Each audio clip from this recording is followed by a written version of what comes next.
招致恐怖分子的祸根。豪泽恩号设定解析：改变了世界轨迹的356航班劫机事件，机动战士高达、闪光的哈萨维设定和剧情解说。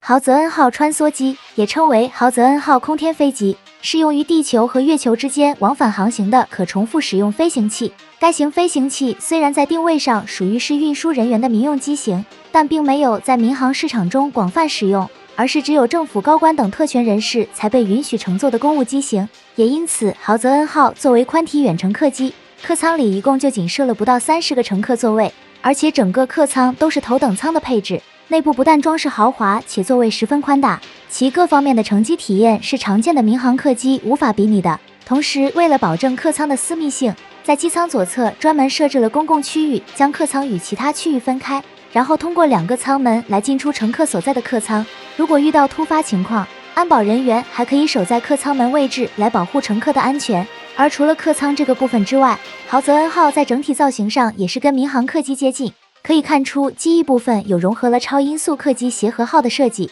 以便豪泽恩号从太空进入到地球大气层时的高速状态。由于在进入大气层时还会与空气产生剧烈摩擦，所以豪泽恩号参照其他机型进行了专门的设计，将整个发动机结构都布置在了机翼上沿，以此让豪泽恩号腹部保持整体光滑，去降低机体进入到大气层时与空气摩擦所带来的影响，从而有利于豪泽恩号安全进入到大气层中飞行。而在机首位置的驾驶舱也与民航客机大同小异，其内部布局和驾驶方式看上去就跟民航如出一辙，包括成员配置也是跟民航一样，也是3名成员，也就是机长、副机长和操作员各1名，这样可以确保豪泽恩号在整个航行过程，驾驶舱始终都有2名成员来保障豪泽恩号的航行安全。由此可以看出，用于地月往返的豪泽恩号在运行机制上基本与民航客机相一致，并没有太多区别。这样，豪泽恩号就能直接并入到现有的航空体系，无需额外建立新的配套措施，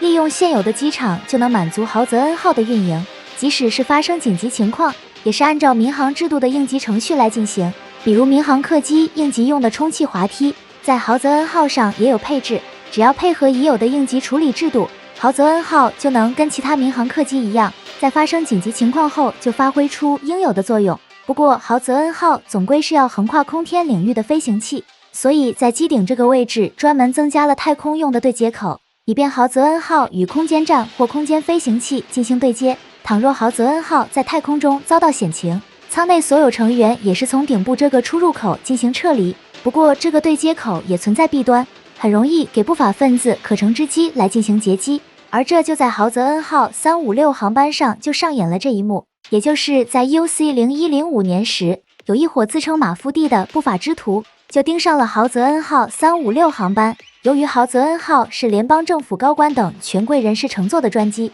所以联邦军有给豪泽恩号安排2架机动战士进行护航，防止豪泽恩号在太空中遭到敌对势力的袭击。不过，这2架机动战士并不提供全程护送。当豪泽恩号航行到地球近地轨道位置时，这2架机动战士就会折返回到原来的基地，由豪泽恩号独自进入到大气层完成降落这一过程。尽管在近地轨道这个范围还有联邦军部署的防空作战卫星提供保护，但是豪泽恩号356航班途径的防空作战卫星遭到了摧毁，这就使得豪泽恩号356航班要进入大气层的区域出现了防御警戒上的真空地带。不过这个情况并没有引起豪泽恩号356航班机组成员的重视，他们继续像往常一样开启自动驾驶程序后准备降落到地球。结果没过多久就被一架加普兰携带一个对接舱加速靠近，很快对接舱就装在了豪泽恩号356航班顶部的对接口上。尽管豪泽恩号上有人发现了加普兰，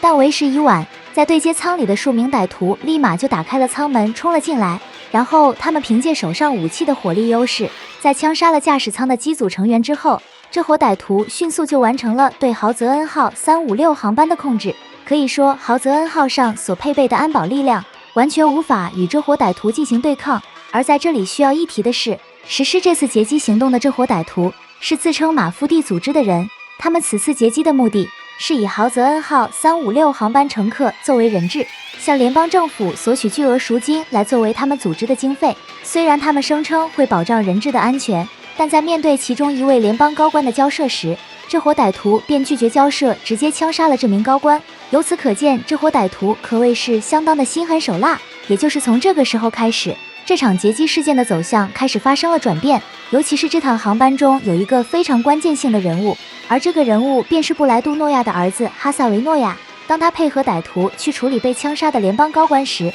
这名高官的妻子因为情绪失控，进一步升级了整个事态的紧张程度，结果他也跟着遭到了歹徒的杀害。于是从这开始，看到这一幕的哈萨维便按耐不住了自己的情绪反应，使得自己身体有所动作，惊动了歹徒。结果在被歹徒用枪指着的那一刻，一个名为琪琪安达路西亚的女子突然站了起来，揭露这伙歹徒并不是马夫蒂。这一下让整个场面的气氛瞬间被点爆。回过神后的哈萨维立即夺取了歹徒身上的枪支，一下子就将2名歹徒打倒在地，而另一名乘客凯纳斯·斯雷格立即抓住机会制服了他身边的歹徒，成功协助哈萨维控制住了豪泽恩号客舱里的局面。紧接着，哈萨维带着枪冲向了豪泽恩号的驾驶舱，以迅雷不及掩耳之势就制服了其中2名歹徒。但是子弹耗尽也让自己陷入了危险的境地，给了坐在驾驶席位置的歹徒可乘之机。好在凯奈斯·斯雷格带着枪及时跟进，没有让剩下的这名歹徒来得及向哈萨维开枪，